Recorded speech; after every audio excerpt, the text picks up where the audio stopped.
Hello, my friends. Oh, it's 2:01. So how are you today?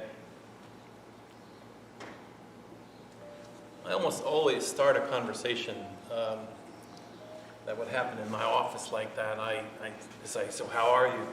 It's kind of me asking, so what do you want to talk about today? But since you're not here,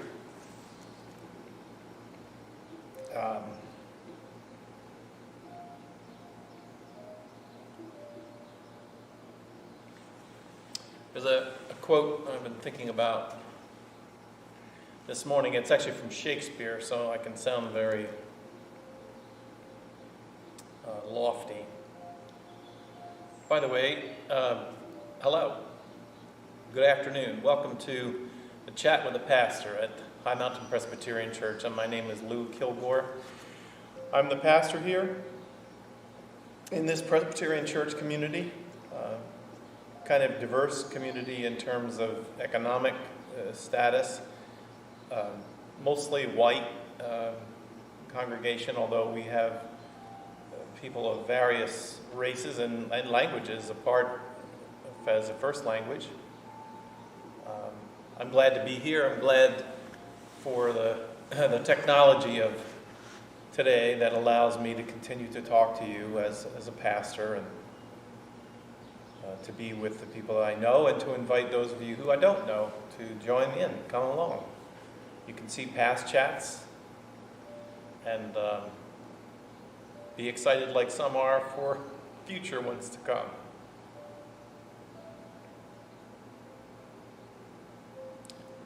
So I was thinking today that one of the things that's happening, like the silent, it's like a beat of a drum, but it's silent, is that in the immediate time of this pause and this crazy halfway in and halfway out of life as we knew it, there are griefs, there are losses that are happening along the way. I've talked about some of this before. I've talked about loss of naivete, right? But I'm also talking about loss, real loss. I think that I got knocked back a little bit. The call from Nick, who is the funeral director here in the community, to tell me that Shirley DeGroot died yesterday. If you knew Shirley, then you have some sense of what I'm feeling, because she was such a wonderful, buoyant person. For the entire time that I was here as pastor, until about 6 months ago, she was in church every Sunday. She was well over 90, and she would come out on a Sunday morning, and she would often say to me, "Pretty good for 91, pretty good for 92. She was a volunteer in the Catholic parish in the community where she was. She worked as a volunteer. She was so expressive and so appreciative of everything that happened here on a Sunday morning. And when her physical condition and her mental acuteness began to fade, she could no longer drive herself to church, but her son drove her every Sunday, and she would have it no other way. And then all of a sudden she wasn't even able to come and get meaning out of what we were doing. She was we say these things, right, when someone dies. She was such a sweet and lovable person. Just full of life and full of awareness. She had learned so much in her life. She was so well educated and so adjusted to the terrain of life. Of course, she lived larger in my attention because she was so affirming. She was so affirming. She just couldn't say enough about good things. And I have an idea I'm not the only one that she related to in that way. Shirley DeGroot. She's a little person. Huge. And then that news this morning sent me into an awareness that in the last year, we in the community have grieved the loss of 8. And they're not 8 people who just have been out of the church for a long time. They're 8 people who were here every day and every Sunday and in between, and they're gone.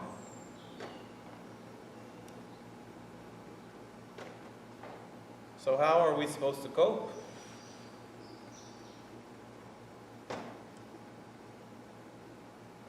I'm not a predictor of the future. I don't really know ultimately what all the news about the new infections with the COVID virus means for you. I remember the progress of watching and listening as the virus moved closer and closer to my world. And I knew the time would come when someone I knew was going to die. I didn't know it was going to be my mother. I worried that it was going to be her. And then it was a pastor colleague here, and then an elder from another church that I knew. And when it really arrived, and it was at my door,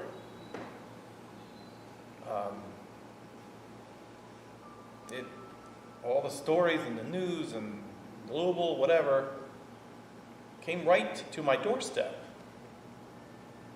And I haven't forgotten it. Shirley didn't die of COVID, I think. She probably died from a happy life. Contentment. That's death nonetheless, and sadder for us. She brought so much happiness. And the others as well that we carry with us. And I know that I can say with confidence as a pastor that you can think immediately of those that you've loved and lost. Some when they were young, some when they were at an age where you would say, well, they lived a good life, but it doesn't seem to change.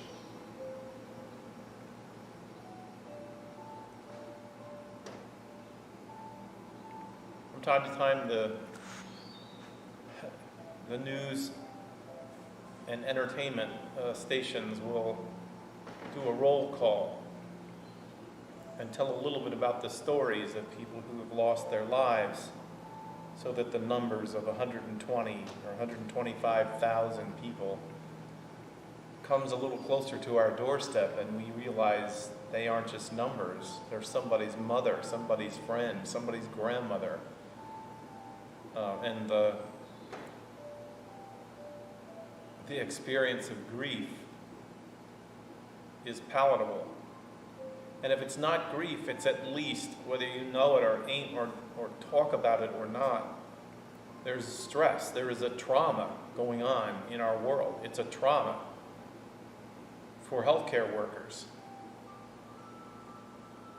for young people who are going to graduate from high school and the graduations didn't happen, or were planning to go off to college this fall, and now their college has changed and said, yeah, we want you to stay home.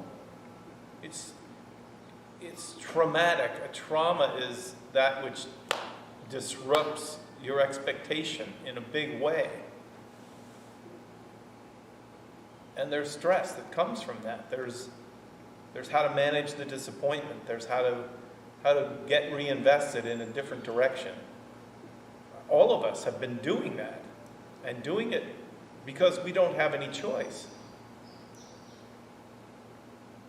So it leads me to wonder how you are. How are you coping? I hear from some of you, but I still wonder and pray for and care about the rest of you. The time of being at home without going out is now long. 14 weeks. For some of you, it's without a job, and the promise of help to ease the pain of that is slipping away. I am praying for our world. I am praying earnestly for our world. I'm praying for the level of stress that we're feeling in the places of brokenness that sometimes we figure out how to manage, but we can no longer manage it. We can no longer manage the broken experiences that somehow we say, well, so now there's a greater demand for correction, for fixing, and for making adjustments, for a better understanding. All that's good. All that's good.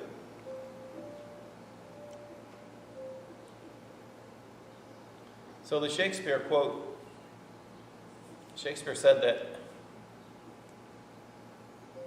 no one is an expert on coping with grief except the one who is living it.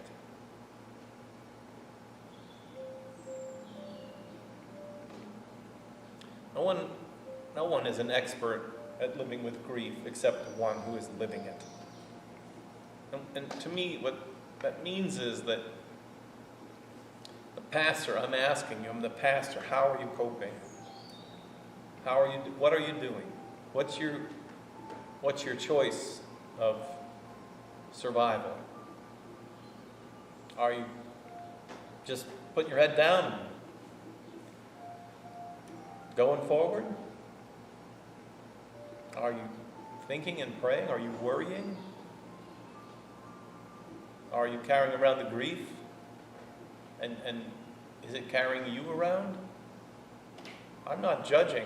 I'm saying you can be all over the map with this one.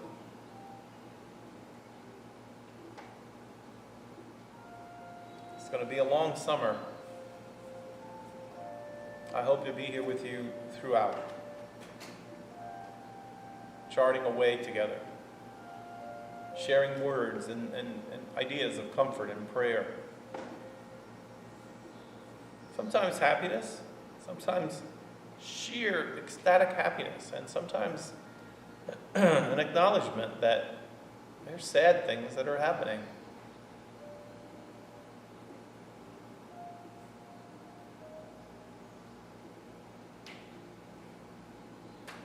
They say that, there's no such thing as one thing that works for all of us. But they say that on the average, 7 years. 7 years. That's the time that it might take for you to feel that the trauma or the grief or the loss that you've experienced has somehow trailed its way out of your consciousness or out of your life in terms of consuming energy. A recovery from this trauma, recovery from this time for us individually to get our balance back in whatever way that means. And I'm not talking about going back to what was. I'm not sure that it was all that balanced before, but to get some sense of balance, of not having to worry that tomorrow the news will be so terrible for all of us, and maybe a renewed sense of confidence. 2 o'clock yawn.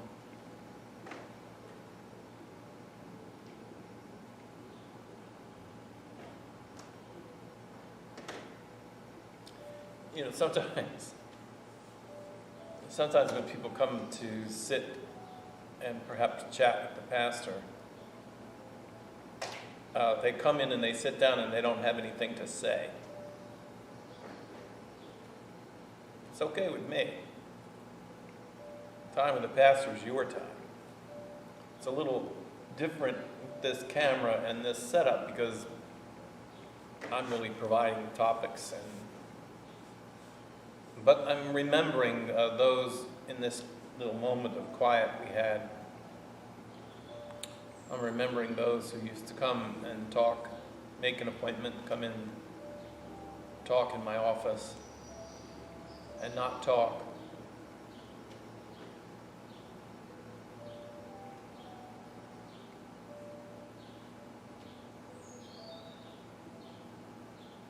I had one person many years ago. I think it was 4 or 5 appointments. She would make the appointment, and she would come in, and she would sit down in every office I've ever had. I have a setup like this. Usually the chairs are spread apart more for appropriate distancing, which is always appropriate in a pastor's office. And she would come in, and I'd close the door, but not shut it. And there was a light panel in the door, and so there was some privacy there, but not secrecy. And she would sit, and she would change her position. I think it was 4 whole 45-minute appointments before she finally began to talk.